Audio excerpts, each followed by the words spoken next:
This video is brought to you by Ridge Wallet, a slim front pocket wallet available in carbon fiber and titanium. With more than 250,000 sold, a lifetime guarantee and free shipping, get 10% off with the code GOLDFISH at ridgewallet.com. Hello everyone, it's Seth, probably better known as Saffron Olive, and it's time for another Instant Deck Tech.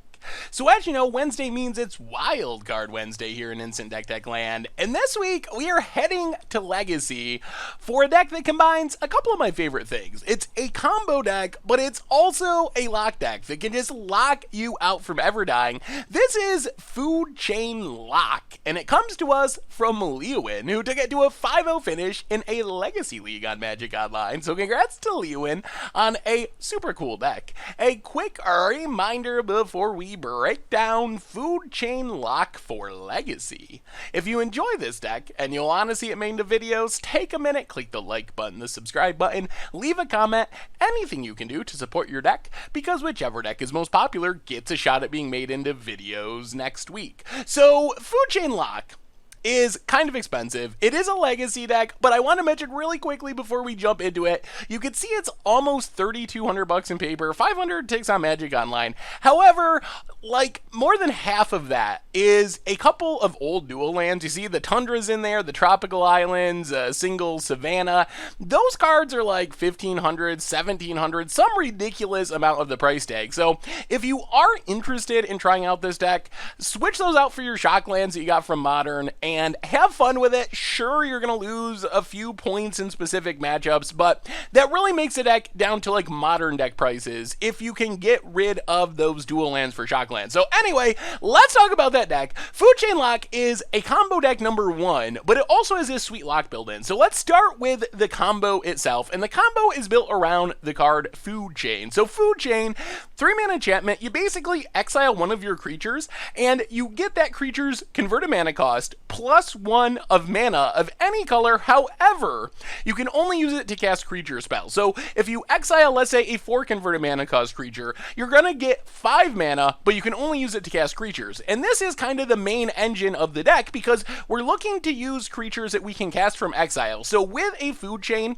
if we can find a Misthallow Griffin or an Eternal Scourge, we have infinite mana of any color to cast creature spells. We exile Misthallow Griffin to make 5 mana, blue mana, let's say, and then we use 4 of that mana to recast Misthallow Griffin from exile because that's the creature's ability. Then we exile it again, so we get 5 mana, 4 mana to cast it, 5 mana, 4 mana to cast it. So we're netting +1 mana every time we go through that loop. Also the same with Eternal Scourge, 3 to cast, we get 4 when we exile to Food Chain, cast it for 3, 4 when we exile it to Food Chain. So these cards give us infinite mana to be spent on creature spells, and we even have a way to make sure we can find our creatures, which is pretty sweet. Manipulate Fate, really weird card, a card that you would not play in basically any deck, but it works extremely well with this deck because we actively want Misthallow Griffin and Eternal Scourge in our exile zone because we can cast them from there. So Manipulate Fate is just 2 mana, exile 3 of our cards, and we get to cantrip and draw a card. So this makes sure that we have a Misthallow Griffin or Eternal Scourge in our exile zone as consistently as possible. So once we assemble the combo, probably with the help of Manipulate Fate, the big payoff is Walking Ballista. Really straightforward. We just make infinite mana for creatures, cast an infinitely big Walking Ballista. I guess we gotta choose an endpoint eventually, but let's say we put 1,000 counters on it. Then we just ping down our opponent's creatures to send a message, throw the damage at our opponent's face, kill them. Basically just a combo that wins us the game. So Food Chain plus either Misthallow Griffin or Eternal Scourge plus Walking Ballista means we just make a huge Walking Ballista and kill our opponent. The other sweet part about this deck is Enlightened Tutor. So Enlightened Tutor finds a lot of our combo pieces. We have Manipulate Fate to find the Misthallow Griffin or Eternal Scourge.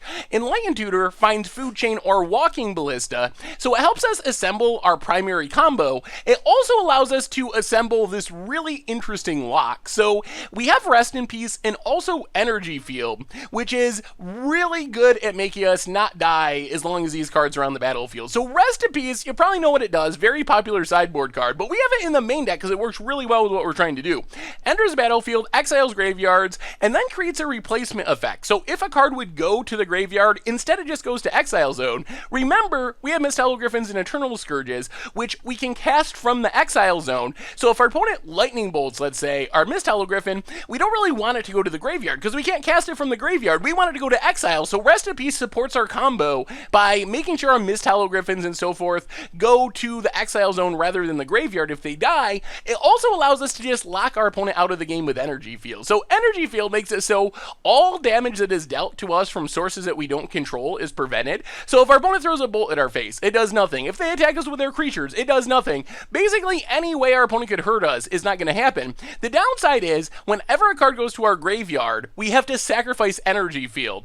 The trick here is that replacement effect with Rest in Peace. With that replacement effect, no matter what happens, we crack a fetch land, or one of our things die, or whatever, our opponent thought seizes us, the card's not going to go to the graveyard because of that replacement effect. Instead, it goes to exile. So with Rest in Peace and energy on the field, we just lock damage out of the game forever, which buys us a ton of time to go infinite with Food Chain, find that Walking Ballista, kill our opponent, and we can assemble both pieces of that combo with our Enlightened Tutor, which is in the deck to tutor up our combo to win the game.